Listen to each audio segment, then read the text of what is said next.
got a good bit of ashes. When it rains, we're gonna use these ashes to propagate yams, which we'll then put in the ground. And then a lot of the extra bits of ashes, whatever we don't use on the yams, it's gonna get sprinkled around the garden beds to provide potassium, calcium, and whatever other good stuff is left over in ashes. So, you tell me that potatoes don't mind the salt. Well, this has that composted seaweed in it that we basically composted on the shoreline. It was a big rotten mess of seaweed with the surf washing over it. So we saw that in the previous video. I'm gonna plant this potato with eyes on it, right? I'm just gonna stick one potato right in the middle here, and we will see what happens.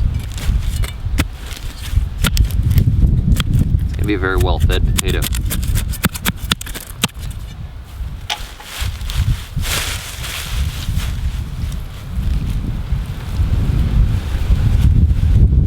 There you go. Good luck. I'll fill in around it a little later, but I'm a little bit worried of it disappearing in there. So I'm just gonna fill it in a little bit. I have here a little bit of ginger root that we saved. And so we'll do the ginger next to the turmeric because they can both take shade. And we're gonna break them up into chunks like so. I don't even know if you can hear me because the wind is whipping so much today. So if you can't hear me, just go like this at your screen. There's some pieces of ginger. You want to make sure that they have eyes on them. Each one of these little rounded bits has an eye. And sometimes you'll get it from...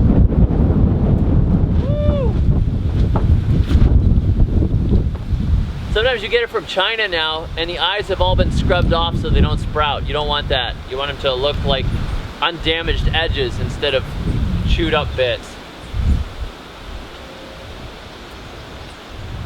All right.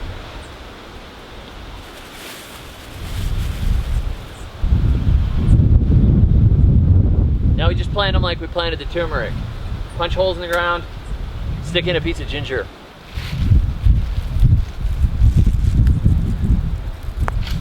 Oh, you're so smart. You're just gonna lay them all out first. Well, last time I realized I couldn't tell where I'd gone before. Yeah, it makes sense. It's been a while since I've planted things. And this is easier for me who... Just lay it out on the ground and you know where to go. I'm kind of a visual person. Makes sense. So good to you? It's good to me. You're the guru. And these here are pineapples. We're gonna just plant these on the end, these pineapple tops.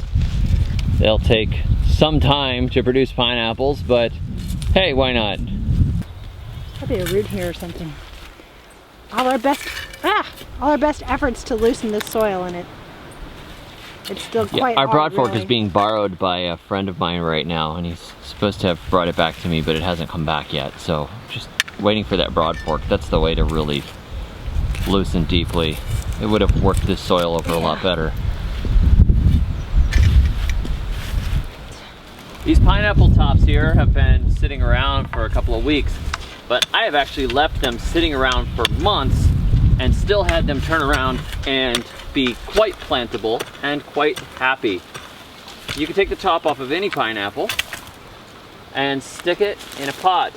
Even if you live up north, you can grow pineapples as a house plant. So don't be all sad like, oh, David the Good has pineapples and I don't have pineapples.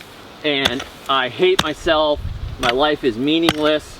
If I had pineapples, my life would be great and I wouldn't watch so much anime and I would lose weight and I would live right on a beach.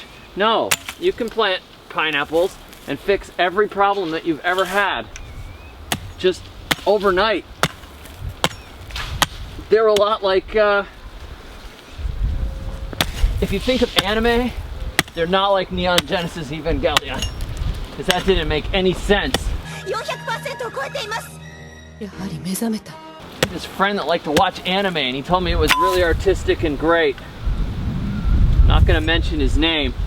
And it wasn't. It didn't make any sense. it started to turn into a story, and then you're going, what the heck? Why am I watching this? This doesn't make any sense. And they start repeating footage. 400% を超えています。やはり目覚めた。 And there's not even a single pineapple in the whole thing. 皇帝の豚だったの? Pineapples, however, make sense. They're a bromeliad. They're a lot like air plants, like those little ones that when you go down to the Keys and they have those tourist traps and they've got these little plants growing in seashells, and you glue, magnets are glued on the back, and then you put it on your fridge when you get home and it dies eventually. Those are air plants. Those are bromeliads. These are a lot like that. They can actually handle quite a bit of abuse compared to regular normal plants. They almost act like an air plant. You can just take the top off one or dig one up and leave it by the side of the road, and it'll stay alive for a long time, much longer than you ever thought, and it'll still be fine. It's kind of crazy.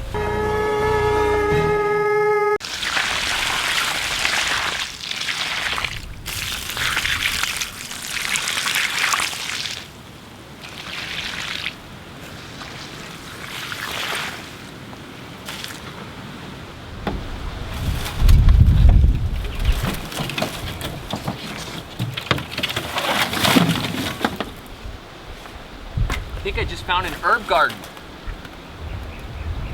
Slightly used.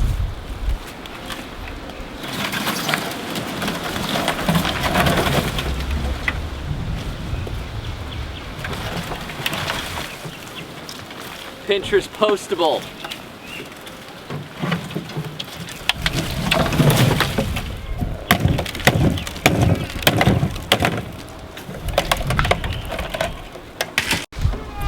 One of these days, I want to do a gardening music video with They Might Be Giants. If that ever happens, my life will officially be complete. So if anybody is friends with John Flansburgh or John Linnell and wants to hook me up, send my channel to them and tell them that I love them, that they're the greatest band of all time and the only band that I keep coming back and listening to consistently forever and ever. So just tell them that. I'm sure Herb Refrigerator would be a pretty good TMBG song.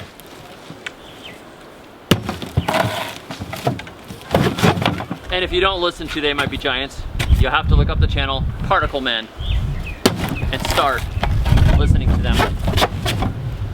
I recommend I'll Be Haunting You.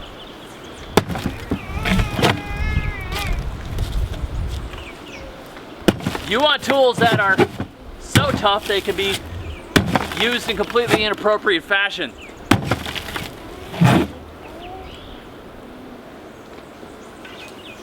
That's a good rule.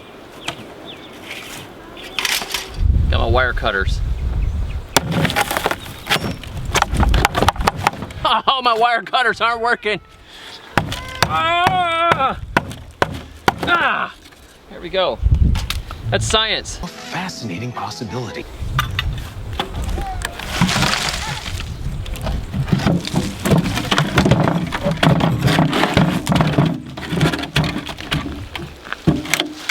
I think I'll probably just leave that there. I don't know.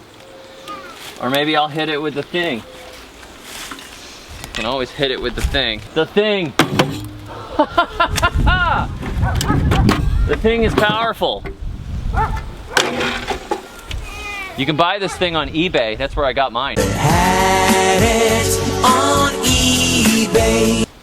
I'm sure you guys all remember my container gardening trick from my Amazon category bestseller, Compost Everything, The Good Guide to Extreme Composting, where you take random decaying or material that can decay, like branches, coconut husks in this case, that sort of thing, and you stick them in the bottom of a big container, and then you throw compostable materials and shredded paper or whatever else, and then for the top layer you're going to put in your potting soil or whatever. You're going to have this top layer up here, and that's what you plant in, and over time it decays and rots down, but you don't have to spend the money to fill this entire thing with really good dirt or really good compost. You fill the bottom of it and you just basically build a composting pit of material that over time breaks down into soil, this is great stuff. These will soak up water, hold a lot of water, and whatever I plant on top is going to be happy.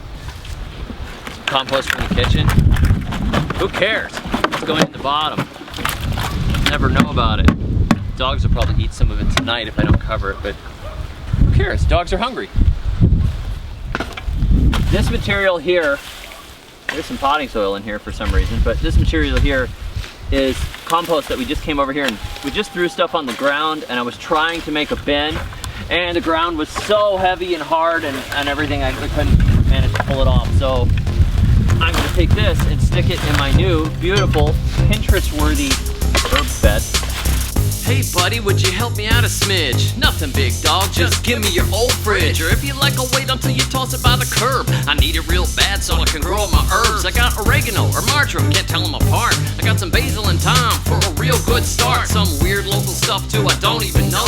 Let me hear the Pinterest ladies go.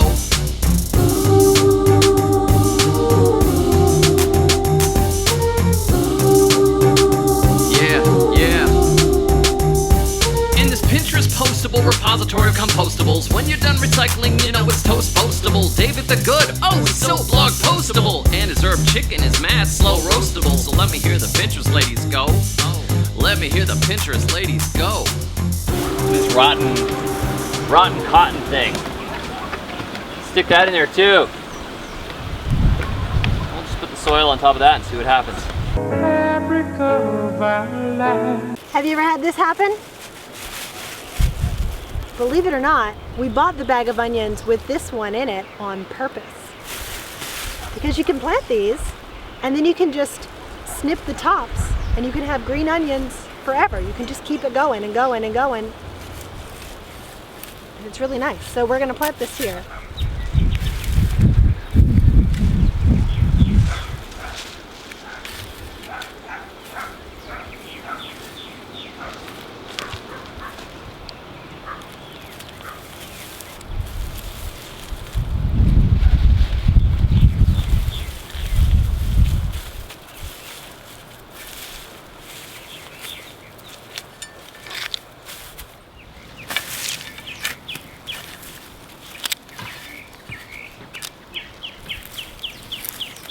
So we're not looking for the bulbs. Right. Simply going to use the greens like you would use chives. And they have that mild onion flavor, but enough of a spice that you can use them in soups and everything else. Rachel's been doing this in our garden for years now, just planting the onions if they sprout in the pantry and using tops. So a lot of times in Florida we didn't have very much luck getting proper bulbing, or we didn't catch the season right, or we had issues with rotting and lots of rain or heat or whatever else. But we almost always had onion tops, thanks to Rachel planting them whole like that. Thanks for joining us. Be sure to visit us on the web at thesurvivalgardener.com. And until next time, may your thumbs always be green.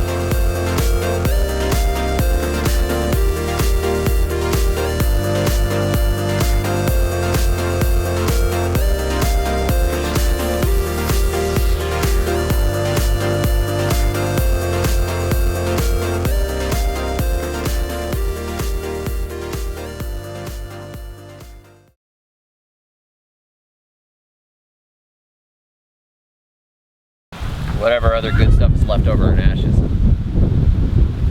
And alkalizes bowl.